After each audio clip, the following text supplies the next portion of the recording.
안녕하세요. 1번 투자맨 채널에 오신 걸 환영합니다.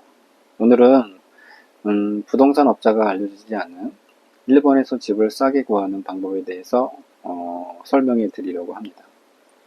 저는 일본에서 20년간 지금 살고 있고요. 10년 동안은 저도 월세를 살았어요. 근데 지금은 월세를 임대해주는 집주인이 됐어요. 집주인의 생각을 알면 조금이나마 월세를 싸게 구할 수 있지 않을까라는 생각에 이 영상을 올립니다. 자, 그럼 첫 번째. 지금 구하려고 하시는 주택이 임대 물건으로 나온 지 얼마나 됐는지 확인해 보세요. 예를 들어서 임대 광고를 내고 3개월에서 4개월 정도 지난 집이면 깎아줄 가능성이 큽니다. 왜냐하면 집주인 입장에서는 하루라도 빨리 세입자가 들어와야 그만큼 이윤이 되거든요. 근데 3개월에서 4개월 정도 지나면 조금 안달이 나요. 이게 한 달이 지날수록 계속 손해가 되니까. 그러면 이제 조금이라도 싸게 해서 빨리 세입자를 구하고 싶은 마음이 생기거든요. 저는 그래요. 그렇기 때문에 임대 광고를 내고 얼마나 지난 물건인지를 확인하시는 것이 중요해요. 그리고 두 번째, 집을 구하실 땐 가능하면 1월, 2월, 3월은 피하세요. 이건 굳이 설명 안 해도 아실 것 같은데 이때는 이동이 가장 많은 달이거든요. 그러니까 굳이 깎아주지 않아도 다른 사람 구하면 되지 이렇게 생각할 수도 있어요. 그러니 1월, 2월, 3월은 피하시는 게 좋아요. 세 번째, 2년 이상 장기 거주를 생각하시는 분은 장기 거주할 거라는 어필을 하세요. 집주인 입장에서는 1년 살고 세입자가 바뀌면 상황에 따라서 벽지도 발라야 되고 또 이제 공실이 발생하게 되잖아요. 그러면 사람을 구해달라고 부동산 업자한테 월세의 한 달치나 두 달치를 내고 임대 광고를 하거든요.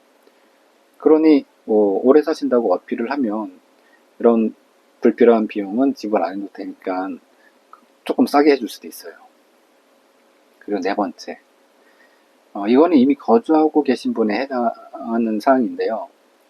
대부분 이제 월세를 이제 계약하실 때 보증보험이나 화재보험에 가입을 해요. 그게 2년에 한 번씩, 보통의 경우 2년에 한 번씩 이제 기미진을 하는데 그 타이밍에 맞춰서 월세를 좀 깎아달라고 해보세요.